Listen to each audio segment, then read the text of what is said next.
தொடர்ந்து உங்களில் நிறைய பேர் இந்தியன் டூ ப்ரீ சேல் கலெக்ஷனை போடுங்க, ஒவ்வொரு கண்ட்ரிலையும் அட்வான்ஸ் புக்கிங் எவ்வளோ ஆகிருக்கு அப்படிங்கிறத போடுங்க அப்படின்னு கேட்டுக்கிட்டே இருந்தீங்க. ஸோ இந்த வீடியோவில் நம்ம அதை பார்க்க போகிறோம்.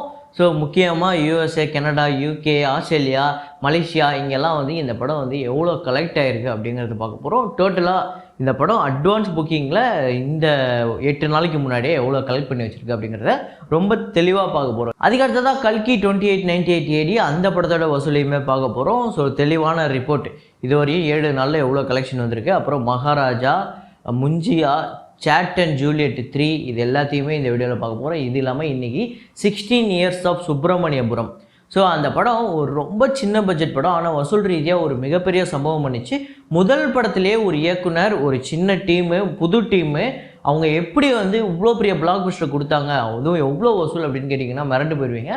அதை இந்த வீடியோவில் பார்க்கலாம். ஸோ வீடியோக்குள்ளே போகிறதுக்கு முன்னாடி நம்ம சேனலை நீங்கள் சப்ஸ்கிரைப் பண்ணலாட்டினா பண்ணிவிடுங்க, பக்கத்தில் இருக்க பெல் ஐக்கனை ப்ரெஸ் பண்ணிவிடுங்க. வாங்க வீடியோக்குள்ளே போகலாம்.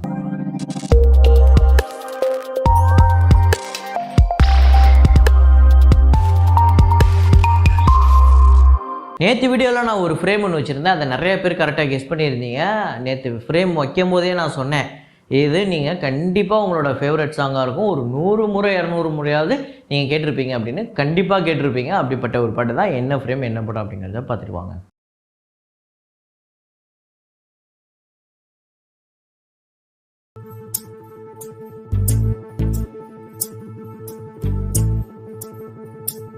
ஆமாங்க, உயிரே, தில்சே எப்படின்னா சொல்லிக்கலாம், ரெண்டுமே ஒன்று தான். தக்கத்தையா சக்கச்சையா, தமிழில் வந்து தக்கத்தையா, ஹிந்தியில் வந்து சக்கச்சையா. ஸோ ஒரு பயங்கரமான ஒரு ஹிட்டு அந்த படத்தில் இருக்க எல்லா பாட்டும். முக்கியமாக இந்த பாட்டு, அந்த ட்ரெயின்லே எப்படி தான் அப்படி ஒரு பாட்டை எடுத்தார் அப்படிங்கிறத இன்றைக்கி வரைக்கும் வியக்க வைக்கிற ஒரு விஷயந்தான். இதை கரெக்டாக கெஸ் பண்ண முதல் 5 பேர் நபிகா ஃபிர்தௌஸ், ஸ்ரீ பிரவீன், குருதேவன் ஸ்ரீனிவாசன், அப்புறம் ஷாம் மணிகண்டன், கிங் 2 MDS அப்படிங்கிறவர். இந்த 5 பேர் தான் முதல்ல கரெக்டாக கெஸ் பண்ணியிருக்காங்க. இன்றைக்கி ஒரு ஃப்ரேம் ஒன்று வச்சுருக்கேன், அது என்ன ஃப்ரேம் என்ன படம் அப்படிங்கிறது கண்டுபிடிங்க. இதுவுமே நீங்கள் நிறைய முறை கேட்டு நிறைய முறை ரசித்த ஒரு பாட்டு தான்.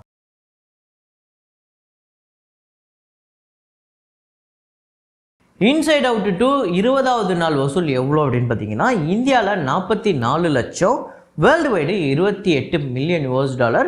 ஸோ டோட்டலாக இந்தியா முழுக்க 27 கோடியே 43 லட்சமும், வேர்ல்டு வைடு 1.073 பில்லியன் வந்து கலெக்ட் பண்ணியிருக்கு. ஆனால் ஒவ்வொரு நாளுமே இந்த படம் வசூலில் அடித்து தம்சம் பண்ணிகிட்டு இருக்கு. 1 பில்லியன்லாம் அடித்து நொறுக்கிக்கிட்டு இருக்கு. முஞ்சியா அந்த படத்தோட டே 27 கலெக்ஷன் இந்தியாவில் வந்து 60 லட்சம், வேர்ல்டு வைடு 67 லட்சம். ஸோ டோட்டலாக 112 கோடியே 11 லட்சம் இந்தியாவிலையும், வேர்ல்டு வைடு 119 கோடியே 47 லட்சம். சாட் அண்ட் ஜூலியட் 3 இந்த படத்தோட டே 7 கலெக்ஷன் இந்தியாவில் வந்து 1 கோடியே 65 லட்சம், வேர்ல்டு வைடு 3 கோடியே 60 லட்சம். ஸோ ஓவர்சீஸில் மட்டுமே 1 கோடியே 95 லட்சம் கிட்ட வந்து வசூல் பண்ணியிருக்கு நேற்று 7வது நாள்.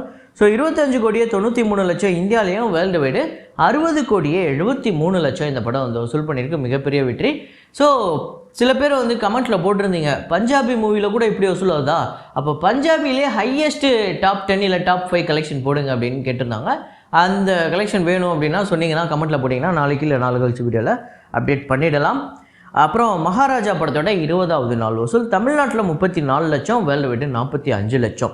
ஸோ டோட்டலாக 46 கோடியே 31 லட்சமும், வேர்ல்டு வைடு 102 கோடியே 1 லட்சம் வந்து வசூல் பண்ணியிருக்கு. அப்புறம் கல்கி 2898 AD இந்த படத்தோட டே 7 கலெக்ஷன் தமிழ்நாட்டில் 1 கோடியே 65 லட்சம், கர்நாடகாவில் 2 கோடியே 35 லட்சம், ஆந்திரா தெலுங்கானாவில் 10 கோடியே 25 லட்சம், கேரளாவில் 1 கோடியே 42 லட்சம், ரெஸ்ட் ஆஃப் இந்தியாவில் 13 கோடியே 65 லட்சம், ஓவர்சீஸில் 8 கோடியே 5 லட்சம், 37 கோடியே 37 லட்சம் இந்த படம் வந்து வசூல் பண்ணியிருக்கு.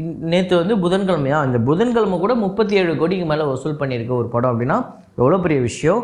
ஸோ 1000 கோடியை நோக்கி போய்கிட்டு இருக்கா இல்லையா, எவ்வளோ வசூல் பண்ணணும் அப்படிங்கிறத பார்ப்போம்.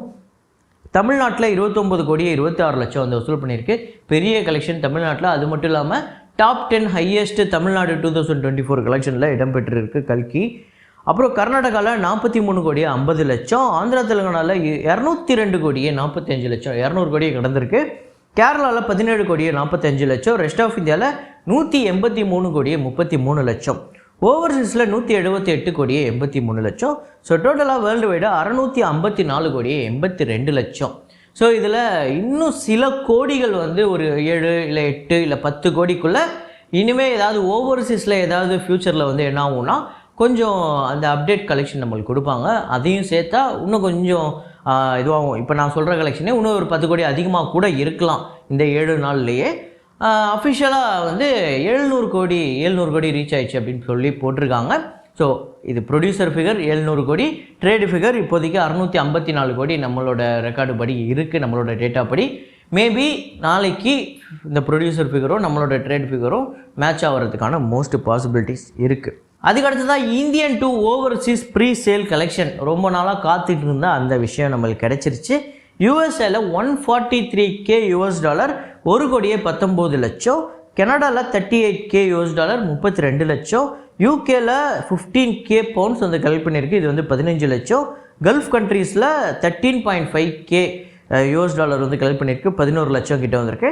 ஸோ ஆஸ்திரேலியாவில் $66K இது வந்து 37 லட்சம், மலேசியாவில் வந்து $143K ரிங்கிட் வந்து கலெக்ட் பண்ணியிருக்கு, 25 லட்சம், ரெஸ்ட் ஆஃப் வேர்ல்டில் $20K இது வந்து 17 லட்சம்.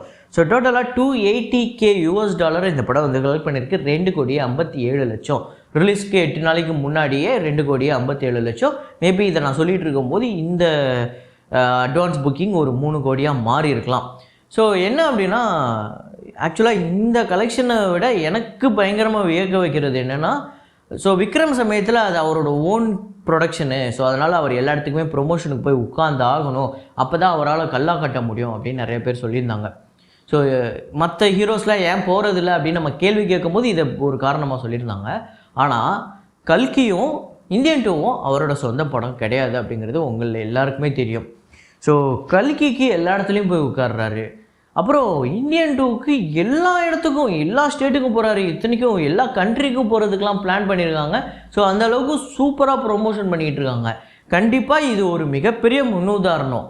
இந்த படம் எப்படி ஒரு படம் நம்ம பண்ணுறோம், ப்ரொடியூசர்கிட்ட நம்ம வந்து ஒரு படத்துக்கு வந்து கமிட் ஆகி இத்தனை கோடி சம்பளம் வாங்கி அந்த படம் நடித்து கொடுக்கறது மட்டும் கிடையாது, அந்த கமிட்மெண்ட் அதோடு முடிகிறது கிடையாது.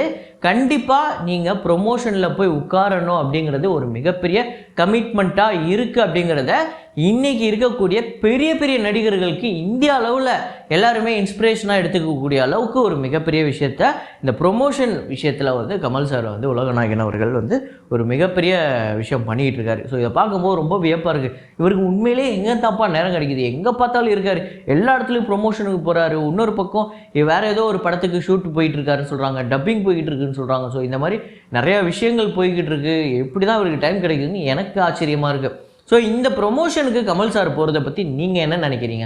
ஸோ எல்லா இடத்துக்கும் எல்லா ஆக்டரும் போகணும், எல்லா ப்ரொமோஷன் ஈவெண்ட்டையும் அட்டென்ட் பண்ணணும் அப்படிங்கிறது ரொம்ப எல்லா ப்ரொடியூசருமே எதிர்பார்க்குற விஷயம். அதை கமல் சார் கொஞ்சம் கூட தயக்கம் காட்டாமல் பண்ணுறது அப்படிங்கிறது பெரிய விஷயம். இதை பற்றி நீங்கள் என்ன நினைக்கிறீங்க அப்படிங்கிறத கமெண்ட்டில் போடுங்க. ஸோ இந்த 2,57 லட்சங்கிறது ஒரு இப்போதைக்கு ஒரு டீசெண்டான கலெக்ஷன் ஓவர்சீஸில்.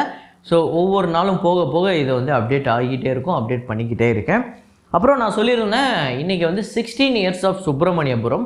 ஸோ சுப்பிரமணியபுரம் அப்படிங்கிறது ஒரு புது டீம். ஸோ இதுக்கு முன்னாடியே நம்ம பேசியிருக்கோம், இது ஒரு புது டீம். அப்போதைக்கு அதில் ஓரளவுக்கு மக்களுக்கு தெரிஞ்சவர்னா சென்னை 28 படத்தில் நடித்த ஜெய் மட்டும்தான் தெரியும். ஜெய்யை தவிர பெருசாக மற்றவங்க யாரும் மக்கள்கிட்ட வந்து பெருசாக பரிச்சயமானவர்கள் இல்லை அப்படிங்கிறது தான் உண்மை. அப்படிப்பட்ட ஒரு சின்ன டீம், அப்படிப்பட்ட புது டீமை கொண்டு வந்து ஒரு சின்ன பட்ஜெட்டில் ஒரு மிகப்பெரிய பிளாக் பஸ்டர் கொடுத்துருந்தார் நம்ம சசிகுமார். ஸோ ரைட்டிங்கை வந்து அவ்வளோ டீப்பாக இருக்கும், அந்த பாட்டுக்கு லிரிக்ஸ்லாம் அவ்வளோ சூப்பராக இருக்கும்.